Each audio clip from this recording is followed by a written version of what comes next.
자, 반갑습니다. 우리가 지난 시간에는 서인권 투쟁 그리고 스콜라 철학 그런 것들을 봤던 것 같아요. 근데 우리가 지난 시간의 주제를 보면 다 기독교랑 관련된 얘기죠. 성직자 임명권을 놓고 이제 교황과 동프랑크 신성로마 제국의 황제가 하인리 4세였죠. 그래서 교황 그레고리우스 7세와 신성로마 제국의 황제 하인리 4세가 성직자 임명권을 놓고 다투는 서인권 투쟁을 봤었고, 또 토마스 아퀴나스의 신학대전이라는 책을 통해서 스콜라 철학, 즉 신앙과 이성을 조화하려는 노력, 이런 것들을 봤었는데, 왜 제가 갑자기 지난 시간 얘기를 하냐면, 뭐 늘 그래왔지만 지난 시간 한 시간 내내 그렇게 종교 얘기를 했다는 건 그만큼 지난 시간이 한창 중세라는 얘기예요. 그죠? 우리가 지난 시간에도 이미 너무 중요하기 때문에 여러 번 얘기를 했지만, 중세는 굉장히 각자가 스스로 알아서 자기 자신을 지켜야 되는, 중앙의 정부나 왕을 믿기 힘든 그런 상황이었고, 그렇기 때문에 봉건제라는 시스템을 통해서 굉장히 지방분권적인 형태로 각자 알아서들 자기 자신을 지키고 있는 상황이었고, 그럼에도 불구하고 그렇게 지방분권적이고 각자 알아서 살아가고 있는 모든 서유럽 사람들이 그나마 한 마음으로 믿는 게 하나 있었다면 종교였다. 기독교였다. 그런 모습들이 중세를 상징하는 모습들이라는 거죠. 그래서 우리가 지난 시간에 이렇게 중세의 가장 전형적인 모습을 봤는데, 이번 시간은 웬 역사 사진이 아니라 그냥 요즘 사진이 하나 있죠. 요거 저희 동네예요. 저희 동네인데 잘 찍었죠. 이쁘지 않나요? 그냥 자랑하려고 올린 것도 있고요. 왜 갑자기 이런 저희 동네 사진을 걸었냐면, 요 몇 시쯤에 찍은 것 같아요. 요 시간대를 한번 생각해 봅시다. 한 저녁쯤 아니겠어요? 이렇게 노을이 지는 걸로 봐서. 요게 아마도 저도 정확하게 기억은 안 나는데, 제가 이제 그 매일 거의 매일 퇴근하고 바로 운동을 가거든요. 근데 이제 퇴근하고 이제 집에서 옷 갈아입고 운동하러 나가면 보통 6시 뭐 왔다 갔다 하니까 아마 그때쯤일 것 같아요. 며칠쯤인지 도저히 기억이 안 난다. 근데 왜 제가 갑자기 이렇게 저녁에 노을 지는 사진을 가져왔냐면, 지금 우리가 배우려는 내용이 중세의 저녁이기 때문에 그래요. 이해되시겠죠? 그래서 이제 중세가 끝나가는 모습들을 볼 거예요. 중세가 끝나가는 모습을 볼 텐데, 우리가 이제 보통 이번 시간에 배울 주제는 십자군이에요. 십자군. 근데 이 십자군이 중세가 끝나가고 있구나라는 걸 알려주는 그런 사건이라고 보시면 되겠습니다. 크루세이드라고도 하고, 이 십자군을 소재로 한 뭐 영화나 게임 이런 것들도 꽤 많이 나오고 있죠. 어쨌든 역시 여전히 유럽을 배우고 있기 때문에 세계 지도를 시작으로 삼아 봤고요. 이 십자군 전쟁 하면 일단 지금 동그라미 표시된 데는 유럽이잖아요. 유럽의 모든 기독교도들, 이 모든 사람들이 다 기독교도들 아니겠어요? 이 사람들이 요 지역을 향해 가는 그런 모습이라고 보시면 될 것 같아요. 천천히 한번 어떤 내용인지 살펴보도록 하죠. 일단 지금 우리가 얘기하려고 하는 시기는 11세기 정도예요. 그러니까 1000년대 정도죠. 근데 요 시기는요, 이제 유럽이 많이 그래도 안정화가 된 상태예요. 그 북방의 노르만족들이 침략해 오는 것도 이제 거의 중단이 됐고, 그리고 유럽의 중세 봉건제도 이제 어느 정도 안정이 됐단 말이에요. 그러니까 지금 왜 제가 옆에 메르센 조약 870년을 적었냐면, 저 메르센 조약이 이제 카를로스 대제가 죽고 동프랑크, 중프랑크, 서프랑크 셋으로 나눠졌던 그 조약이란 말이에요. 어, 그러니까 이제 지방분권적인 국가가 그런 분위기가 시작되는 시점이라고 볼 수 있죠. 봉건제가 확실하게 적용되고 있는 그런 시점이라고 볼 수 있는데, 저 메르센 조약으로부터도 11세기면 1000년 되니까 100년 이상이 지난 거예요. 그러니까 나름대로 그 100년의 시간들 동안 유럽인들이 고민도 많이 하고 연구도 많이 하면서 농업 기술도 발전시키고, 이렇게 나름대로 안정화된 상태에서 조금씩 발전을 이루어 갔다는 거죠. 농업 생산력이 올라가니까 따라서 상공업도 발달하고, 이런 분위기들을 보이면서 이제 조금씩 시장, 도시 이런 것들이 성장을 하고, 유럽 전반이 조금씩 성장하면서 유럽 그 바깥의 영역으로 진출하려고 하는 그런 욕심이 커져 있던 그런 시기예요. 그런 시기인데, 그러니까 이제 유럽인들이 유럽은 좁다, 바깥으로 나가야 된다, 이런 생각을 하고 있던 시기라는 거죠. 근데 이 시기에 유럽인들이 바깥으로 나가볼 만한 결정적인 기회가 생겨요. 뭐냐면, 이 시기에 이슬람 세력인 셀주크 투르크라는 나라가 예루살렘을 점령하게 됩니다. 예루살렘은 기독교 입장에서는 굉장히 중요한 성지거든요. 성지.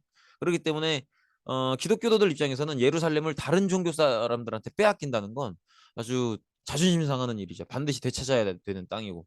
그래서 기독교의 성지이기 때문에 이 땅을 이슬람 세력한테 빼앗겠다는 건 반드시 되찾아야만 되는 그런 땅이다. 더구나 셀주크 투르크가 예루살렘을 점령했다는 건 비잔티움 제국한테도 굉장한 위협이에요. 이걸 지도로 보시면 아 진짜 그렇겠다 싶으실 거예요.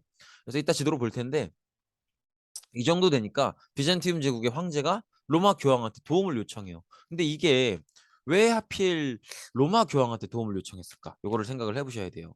일단 보세요. 우리가 배웠던 바에 따르면 비잔티움 제국은 기본적으로 그리스 정교죠. 기억나실 거예요. 그리스 정교예요. 그리고 로마 교황은 카톨릭이죠. 카톨릭인데 사실은 이 둘 다 어쨌든 큰 틀에서는 크리스트교잖아요. 기독교라고. 그죠?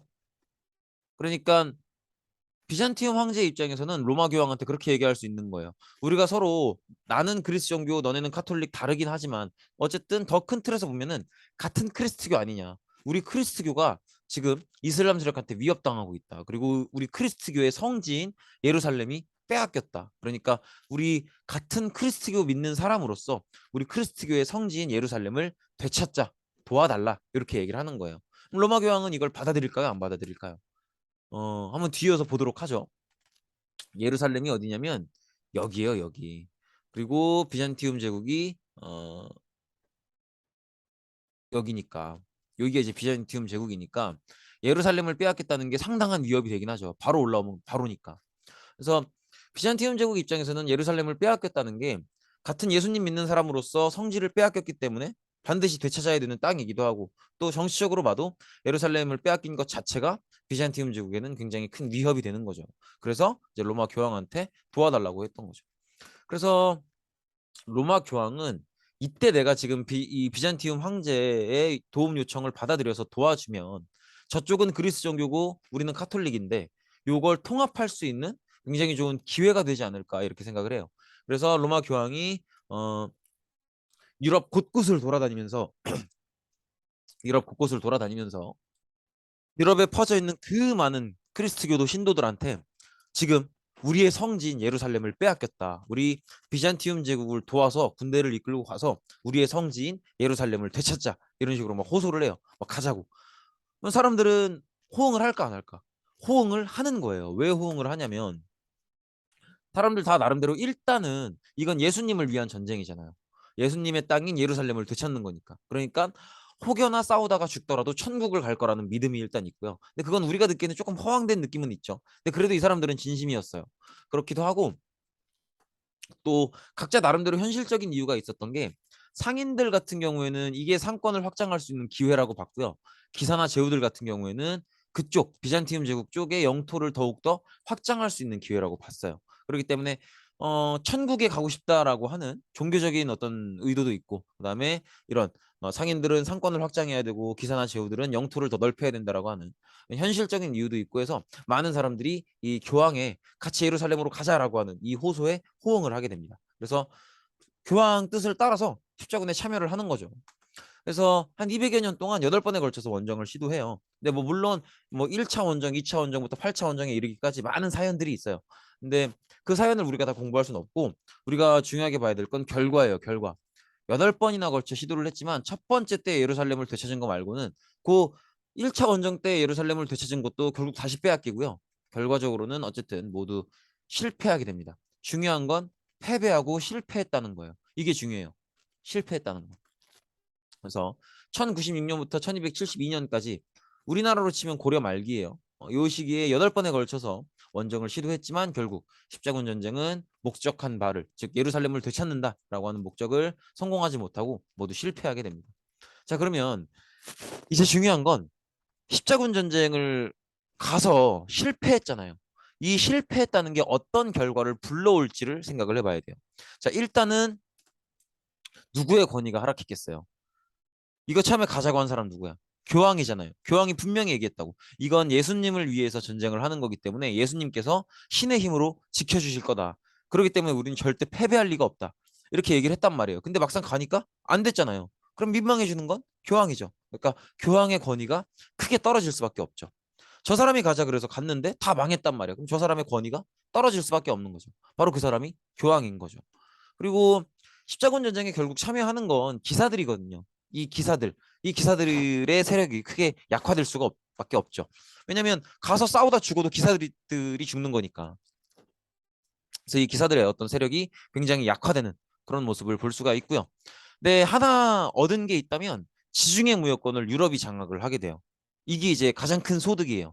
그래서 가자고 했던 교황도 약해졌고 실제로 전쟁에 참여해서 싸웠던 기사들도 다 죽거나 다쳤지만 지중해 무역권만큼은 얻어오게 되는데 이게 결정적인 어떤 소득이 됩니다.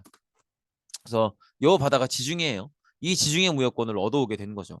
천천히 보면 어, 지중해 무역권을 얻어오게 되면서 유럽은 상업이 급속도로 성장을 하게 돼요. 그래서 이 지중해를 통해서 먼 거리의 무역을 하는 원거리 무역이 굉장히 활발해집니다. 그래서 먼거리 무역이 활발해지면서 화폐 유통도 늘어나고 상업이 발달하면서 시장, 도시도 발달을 하게 됩니다. 그래서 대표적으로 이탈리아의 북부 도시들, 그다음에 북유럽의 플랑드르, 프랑스의 상파뉴 지방 이런 지역들을 뭐 하나하나 기억할 필요는 없지만 어쨌든 전체적인 분위기가 상업이 굉장히 많이 발전하고 있다. 왜? 십자군 전쟁에서 지중해 무역권을 얻어왔으니까. 이해되시겠죠? 그래서 여기가 이제 이탈리아 북부 도시들이고요. 그다음에 여기가 북유럽의 플랑드르 지방이고 요 두 지역을 연결해주는 지역이 프랑스의 상파뉴 지방이에요. 그리고 요건 그냥 상식인데 요 상파뉴 지방에서 전통 방식으로 나오는 포도를 이용해서 술을 담그는 게 그게 우리가 알고 있는 샴페인이에요. 샴페인. 그리고 원래는요, 뭐 지금은 꼭 그렇지 않기도 한데, 원래는 상파뉴 지방에서 생산해야만 샴페인이고, 똑같은 원료, 똑같은 방식으로 술을 만들어도 상파뉴 지방이 아닌 다른 곳에서 술을 만들면 스파클링 와인이라고 불러요. 좀 다르기는 해요. 어쨌든 이건 그냥 상식이고, 어, 어쨌든 우리가 기억해야 될 건 십자군 전쟁을 통해서 지중해 무역권을 얻어냈기 때문에 이 지중해 무역을 통해서 원거리 무역, 먼 거리를 향해 가는 그런 무역이 발달하면서 상업이 많이 발달을 했다는 거죠. 그래서 상업이 발달했다는 걸 꼭 기억을 해 주셔야 돼요. 이렇게 보시면 되겠고. 그래서 상업이 점점 발전을 하면서 이제 전체적인 산업의 어떤 경제의 분위기가 농업에서 상업으로, 그다음에 농촌에서 도시로, 그다음에 기사들은 이제 전쟁 가서 다 죽거나 다쳤기 때문에 망했잖아요. 그래서 기사보다는 상인으로 이렇게 전반적인 분위기가 변해가는 거예요. 사실 그동안의 중세 유럽의 분위기는 농업, 농촌, 그리고 이 농업을 할 수 있는 땅을 장원으로 가지고 있는 기사, 이들이 이제 중심이었는데 점점점 지중해 무역권을 얻은 뒤로는 상업, 이 상업이 발전하고 있는 도시, 이 상업을 이끌고 있는 상인들이 점차 시대의 중심에 놓이게 되는 거죠. 이런 식으로 중세가 조금씩 끝나가고 있다라는 걸 느낄 수가 있는 거예요. 도시가 굉장히 발달을 하게 됩니다. 그리고 상인들, 수공업자들 이런 사람들은 음, 동업조합인 길드라는 걸 주식을 하게 돼요. 그러니까 동업조합은 이 동업이라는 말이 같을 동자의 일업자예요. 그래서 같은 일을 하는 사람들의 모임이라는 뜻인데 상인 길드는 상인 길드 나름대로 서로가 이제 모여서 서로를 돕는 거예요. 예를 들어서 상인 길드 같은 경우에는 이런 식이에요. 상인 길드에 속하면 매 달마다 혹은 매 년마다 어느 정도 가입비를 계속 내요. 그러면 상인 길드에 돈이 쌓이겠죠. 이걸 어떻게 쓰냐면 어떤 상인이 예를 들어서 배에다가 자기 물건을 잔뜩 싣고 장사하러 가다가 태풍을 만난다든지 해적을 만난다든지 그럴 수 있겠죠. 그러면 물건을 다 뺏길 거 아니에요. 그러면 그 피해 비용을 상인 길드에서 이제 보상을 해주는 거예요. 왜냐면 그동안 쭉 그 돈을 내왔으니까. 아니면 예를 들어서 어떤 상인이 활동을 하다가 죽었어. 그러면 그 유가족들을 이 생계비를 책임져 준다든지 이런 식으로 상인들끼리 서로 모여서 좀 겪을 수 있는 위험에 대한 대비 이런 것들을 같이 해주고 서로 돕는 거죠. 수공업자 길드도 마찬가지예요. 수공업자 길드는 또 서로를 어떻게 돕냐면 예를 들어서 뭐 펜을 만든다. 그러면 펜 만드는 사람들끼리 이렇게 길드를 조직해요.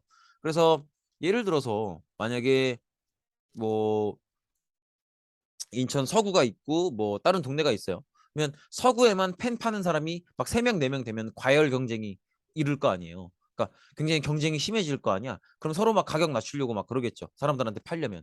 그러니까 이런 일이 발생되지 않도록 특정 지역에는 한 사람만 판매하게 한다든지 이런 식으로 서로가 판매하기 좋게끔 경쟁이 안 붙게끔 이렇게 조절을 하는 그런 모습을 보이죠. 그래서 이런 식으로 같은 일을 하는 사람들끼리 서로 돕는 그런 길드를 조직하게 됩니다. 그리고 이렇게 길드를 조직하는 과정에서 시민들이 성장을 하기도 하고요. 이 시민을 왜 시민이라고 부르냐면 요 시민은 우리가 쉽게 생각하는 그냥 동네 시민 이 편안한 의미가 아니에요. 좀 더 적극적인 의미가 있는 게 뭐냐면 원래 기존의 중세 유럽 사회는 모든 땅이 다 농사를 짓고 있었고 다 어느 영주의 땅이었단 말이에요. 어느 영주의 땅이고 그 영주의 땅 안에서 살아가고 있는 농노들이 영주의 지배를 받고 있는 거예요. 받고 있는 건데 이제 상업이 발달하면서 상인 길드, 수공업자 길드들이 생기기 시작했죠. 그래서 여기에 속하는 사람들이 이제 영주에게 자치권을 요구하는 거예요. 이게 어떤 식인 거냐면 예를 들어서 A라는 장원이 있어요. A라는 장원이 이렇게 있어요. 그럼 여기 A의 영주가 뭐 예를 들어서 강이라는 뭐 영주가 있다고 칩시다. 그러면 이 A라는 땅 안에 뭐 이렇게 예를 들어서 길이 이렇게 지나고 길이 이렇게 지나요. 그러면 여기가 사람들이 제일 많이 왔다 갔다 하는 곳일 거고 여기가 장사가 잘 될 거 아니에요. 그러면 이 근처에서 장사하는 사람들끼리 상인 길드를 조직을 해요. 상인 길드를 조직하고 여긴 어쨌든 A 장원에 속해 있는 땅이잖아요. 그러면 A 장원의 주인인 강영주의 간섭을 되게 많이 받겠죠. 그러면 여기서 장사하는 사람들은 이 간섭을 받기가 싫을 거 아니에요. 그러면 이 길드를 조직을 해서 이 상인들이 상인 길드를 조직해서 강 영주한테 저항을 하든지 돈을 주든지 해서 요 지역만큼은 우리가 알아서 장사할 수 있게 자치권을 달라라고 해요. 그러면 강 영주가 힘에서 밀려났거나 돈을 받았거나 하면 여기에 자치권을 인정해 주는 거야. 그러면 강 영주는 더 이상 이 땅에 대해서는 간섭을 못 하는 거죠. 이런 지역들이 하나 둘 늘어나기 시작합니다. 그래서 시민이라고 부르는 이유는 뭐냐면 더 이상 영주의 간섭을 받지 않고 자치권을 얻어낸 상태에서 자유롭게 활동을 하기 때문에 시민이라고 부르는 거예요. 이 시민들이 우리가 알고 있는 우리가 많이 들어봤던 부르주아라고 하는 사람들이에요. 그리고 A 바깥에 있는 농노들도 하나 둘 일로 도망 들어가서 살기 시작해요. 그러면 영주 입장에서는 여기 간섭을 안 하겠다고 약속을 했기 때문에 자기가 데리고 있는 농노가 이 안으로 들어가서 지내도 어떻게 잡을 수가 없어요. 그래서 이런 식으로 농노가 조금씩 이 영주의 지배를 벗어나기 시작한다는 거죠. 이런 걸 통해 봤을 때 뭐가 느껴지고 있는 거예요? 영주가 장원을 지배하는 시스템이 조금씩 무너지고 있다라는 걸 느낄 수가 있는 거죠. 이해되시겠죠? 그리고 농노들도 조금씩 영주의 지배에서 해방되고 있구나. 이런 걸 느낄 수가 있는 거죠.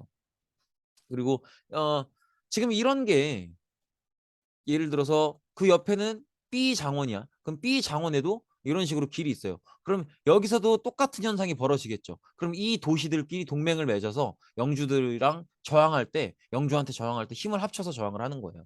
이런 식으로 각 도시들끼리 동맹을 맺기도 하고. 이런 식으로 그동안 중세 유럽이 영주가 장원을 지배하면서 그 안에 농노들을 다스리는 그런 시스템이었다면 이제는 점점점 상인들이 도시를 만들고 그 도시에서 상인 길드로 뭉쳐서 영주랑 싸워서 영주한테 저항해서 자치권을 얻어내는 그래서 영주의 장원 시스템을 조금씩 조금씩 무너뜨려가는 그런 분위기로 바뀌어가고 있다는 거죠. 이렇게 보시면 되겠고 더구나 영주는 이 상업이 하도 발달을 하다 보니까 영주도 화폐가 필요해지는 거예요. 왜냐면 도시가 발달하고 화폐 유통이 발달하면서 영주도 무조건 농노들이 농사해온 것만 가지고 살 수는 없거든. 자기도 필요한 물건이 있고 그러다 보니까 이 물건을 살려면 화폐가 필요하고 그래서 영주들이 화폐가 필요해지면서 데리고 있는 농노들한테 뭐라고 얘기하냐면 그동안은 열심히 농사지은 곡물, 쌀을 갖다 바쳤다면 이제는 그걸 시장에 내다 팔아서 화폐로 내라 이렇게 얘기를 해요. 근데 농노들이 화폐를 받는 게 이게 농노들 입장에서 더 유리한 걸까요? 불리한 걸까요? 잘 생각해 보셔야 돼요. 요거 더 유리한 거예요. 왜냐면 예를 들어서 어떤 영주가 농노한테 농사지은 쌀을 팔아서 올해는 100만 원어치를 맞춰와라 이렇게 화폐로 요구를 해요. 그러면 농노 입장에서는 자기가 농사지어서 판 쌀이 예를 들어서 150만 원어치를 팔았다. 그럼 50만 원은 내 거거든. 그럼 이때부터 농노는 이미 농업에 대한 노하우가 풍부하기 때문에 적극적으로 열심히 농사를 지으면 지금보다 생산을 훨씬 늘릴 수 있어요. 그러면 영주가 요구하는 금액보다 훨씬 더 많은 금액에 내다 팔 수 있는 그런 쌀을 생산할 수가 있는 거죠. 그래서 농노는 영주가 화폐로 요구를 해오면 그 액수만 맞춰주면 되고 나머지 돈은 다 내 거기 때문에 훨씬 더 열심히 농사 지을 수 있고 사실은 농노에게 더 유리한 조건인 거예요. 그리고 심지어 어떤 경우에는 농노가 돈을 모으고 모으고 모아서 되게 큰 돈을 영주한테 건넨 다음에 나 농노에서 풀어주쇼 이렇게 요구하기도 해요. 이런 모습들도 볼 수가 있고 이런 것들이 점점점 장원이 해체되고 있구나라는 걸 보일 수 있는 장면들이죠. 더구나 이 시기에 흑사병이 돌아요. 이 시기는 이제 그 우리 예전에 배웠던 징기스칸이 몽골 제국 세웠던 그 시기에서 얼마 안 지난 시기인데 말로는 그래요. 이 몽골 제국이 동남아시아에 있는 풍토병을 이제 옮겨왔다는 거예요. 그래서 동남아시아에 서식하던 쥐들이 몽골 제국 군대와 함께 유럽으로 넘어왔다. 이게 이제 보통 흑사병의 원인을 얘기하는 논리인데 뭐 어쨌든 그거야 그렇다 치고 이 흑사병이 유럽에서 대유행을 하게 됩니다. 어마어마하게 유행을 하게 돼요. 그래서 흑사병은 그렇다고 해요.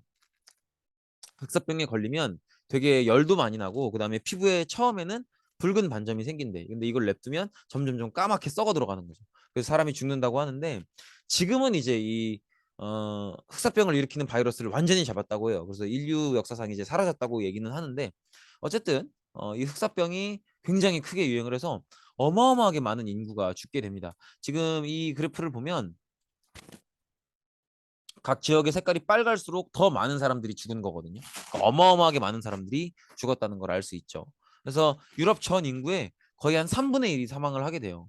그러니까 일할 사람들이 다 죽은 거죠. 그렇다 보니까 이제 노동력이 굉장히 부족해지는.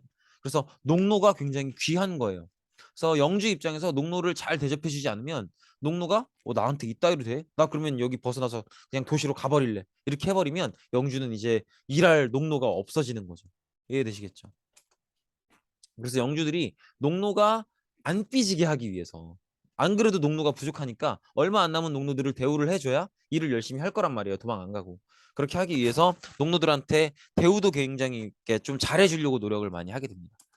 그래서 농노가 이제 좀 지위가 나아져요. 그래서 어 영주들한테도 그러니까 살아남은 농노들은 영주들한테 대접도 받고 마음에 안 들면 도시로 도망가도 되고 이렇다 보니까 농노의 지위가 굉장히 향상되고 또 일부는 영주의 지배를 받는 게 아니라 자기 땅을 가지고 농사를 짓는 자영농으로 성장을 하기도 합니다.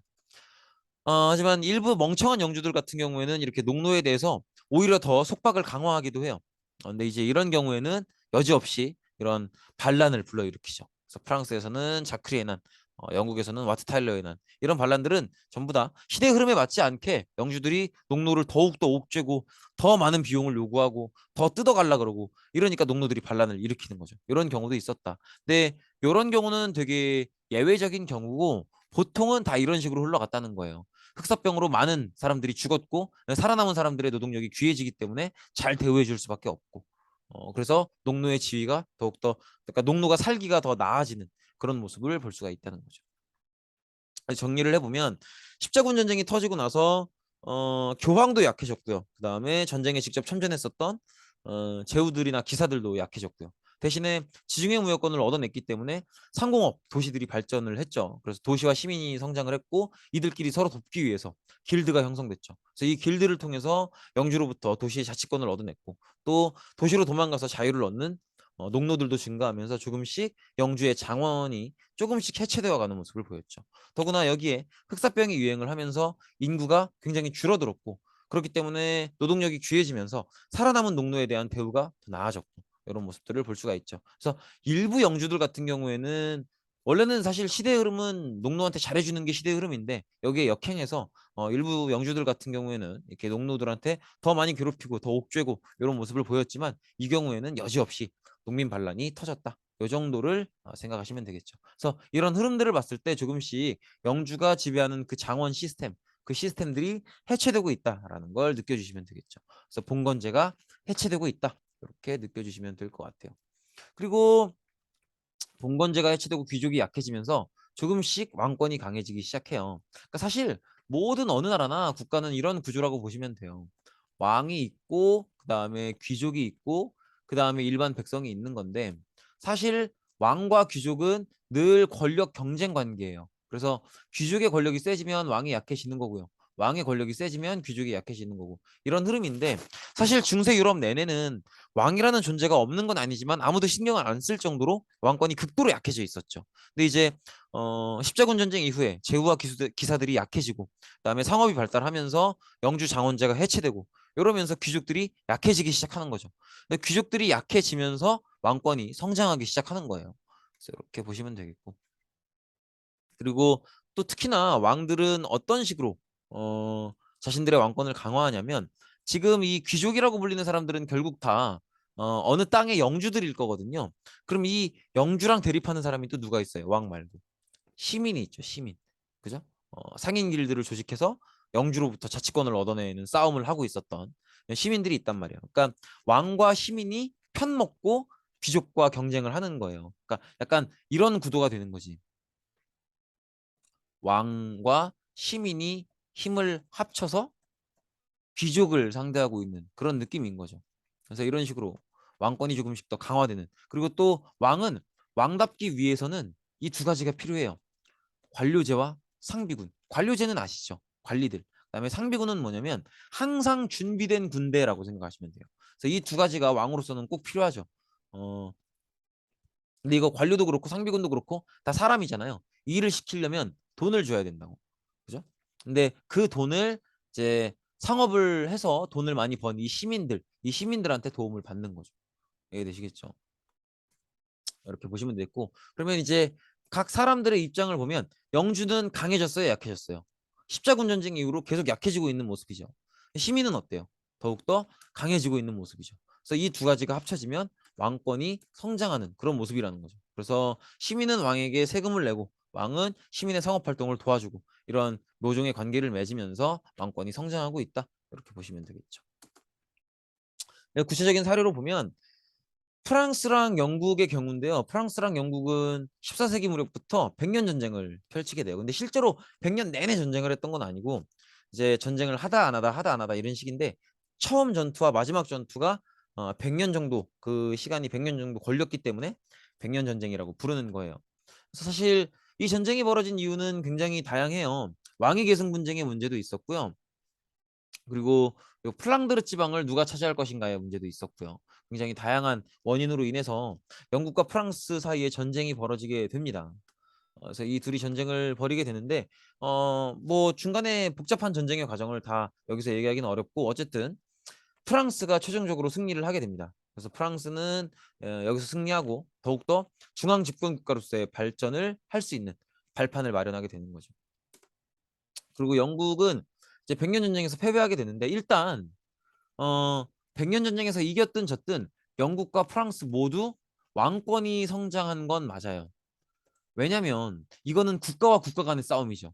그렇기 때문에 뭐 제후들끼리나 귀족들끼리 싸우는 게 아니란 말이에요. 그렇기 때문에 더 국가 의식이 생기는 거예요. 우리 영국이 프랑스를 이겨야 되고 우리 프랑스가 영국을 이겨야 되고 이렇게 국가 의식이 생기다 보니까 국가 전체를 지배하는 왕에 대한 어떤 충성심도 더 올라가는 거죠. 그러다 보니까 왕권이 성장하는 그런 모습을 볼 수 있고 또 국가가 중앙 집권화되는 그런 모습을 볼 수 있죠.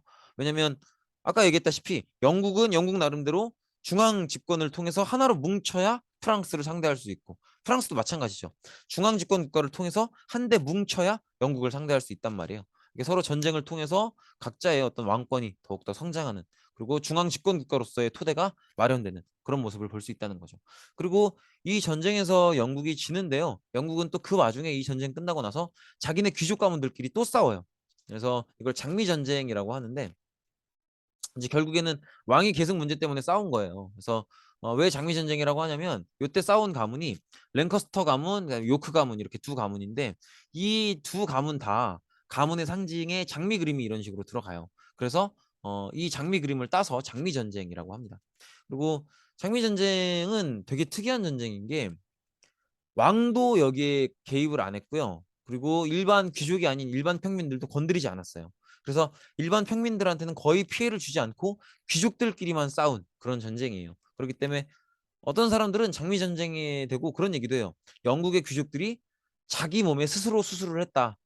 이런 얘기도 하는데 어쨌든 장미 전쟁이 벌어지면서 귀족들끼리의 전쟁이기 때문에 많은 수의 귀족들이 이 전쟁에서 죽게 돼요. 그러면서 귀족 세력이 약해지고 귀족 세력이 약해졌다는 건 왕권이 강해졌다라는 거죠. 그래서 이런 식으로 영국은 또 영국 나름대로 100년 전쟁 이후에도 왕권이 더욱더 강화되는 그런 모습을 볼 수 있죠. 그다음에 에스파냐와 포르투갈은 여기는 원래 우리 기억나실지 모르겠는데 이슬람 세력이 이제 차지하고 있었던 땅이죠. 근데 이 땅을 다시 기독교 세력으로 돌려놓기 위해서 에스파냐, 포르투갈이 이슬람 세력을 몰아내고 어, 이슬람 세력을 완전히 몰아내고 중앙 집권 국가로 성장을 하게 됩니다. 그래서 요 지역이요. 요 지역을 이제 원래는 여기까지 이슬람 세력이 차지하고 있었어요. 그리고 이슬람 세력이 요 피레네 산맥을 못 넘고 더 못 들어오게 막은 게 그게 이제 우리가 예전에 배웠던 카를로스 마르텔이죠. 그래서 여기는 원래 이제 이슬람 세력권이었는데 에스파냐와 포르투갈이 등장해서 이 이슬람 세력을 모두 몰아내고 이렇게 중앙 집권 국가로 발전해 나가는 그런 모습을 보였다는 거죠. 그다음에 러시아는 그냥 읽어만 보시면 되는데 모스크바 중심으로 교역지가 발달을 하면서 모스크바 대공국이 힘이 굉장히 강해지게 됩니다. 그렇게 보시면 되겠고 러시아는 그냥 지나가셔도 괜찮아요. 근데 이제 중요한 건 독일이랑 이탈리아인데 다른 나라들은 이제 영국도 그렇고 프랑스도 그렇고 뭐 이베리아 반도에 있는 포르투갈이나 아니면 에스파냐도 그렇고 다 중앙의 왕권이 굉장히 강한 중앙 집권 국가로 나아가고 있었단 말이에요. 근데 독일이랑 이탈리아는 달라요. 왜 독일은 기억나시죠? 신성로마 제국, 동프랑크 얘들이 독일인데 얘들은 이제 서인권에서 패배한 이후로 계속 황제의 권위가 약한 상태로 지방이 분권화되어 있는 그런 여러 개로 쪼개져 있는 그런 상태가 쭉 이어지게 돼요. 그래서 이런 식으로 요 전체가 다 이제 동프랑크 왕국 독일인데 색깔이 굉장히 여러 개죠. 이 여러 개의 색깔 하나하나가 다 하나의 나라 작은 나라들이라고 보시면 돼요. 그래서 신성로마 제국 독일은 굉장히 여러 개의 나라들로 쪼개져 있는 그런 모습을 볼 수가 있죠. 그래서 중앙 집권화가 이루어지지 않고 여러 나라로 쪼개져 있으면서 굉장히 지방 분권적인 그런 모습을 보여주죠. 그다음에 이탈리아는 그 자체로 굉장히 많이 나눠져 있는데요. 일단은 중앙에 교황령이 있고요. 그다음에 이탈리아 북부에는 상업 활동을 활발하게 하는 도시 국가들, 피렌체, 베네치아, 밀라노 이런 도시들이 있고요. 남부에는 아직 농업을 중시하는 나폴리 왕국이 이제 이렇게 있었기 때문에 굉장히 교황령, 그다음에 북부 도시 국가, 그다음에 남부의 나폴리 왕국 이런 식의 분열이 계속 지속되어 있는 그런 모습을 볼 수가 있습니다. 이런 식으로 분열되어 있다는 거죠. 그래서 굉장히 흐름이 다른 거예요. 프랑스, 영국은 그리고 또 포르투갈, 에스파냐 이런 나라들은 점점점 중앙의 왕의 권력이 강해지는 중앙 집권화 국가로 가고 있는데 독일과 이탈리아는 여전히 굉장한 분열 상태로 그대로 남아 있다는 거죠. 이 정도를 기억해 두시면 되겠습니다. 네, 고생 많으셨습니다. 여기까지입니다.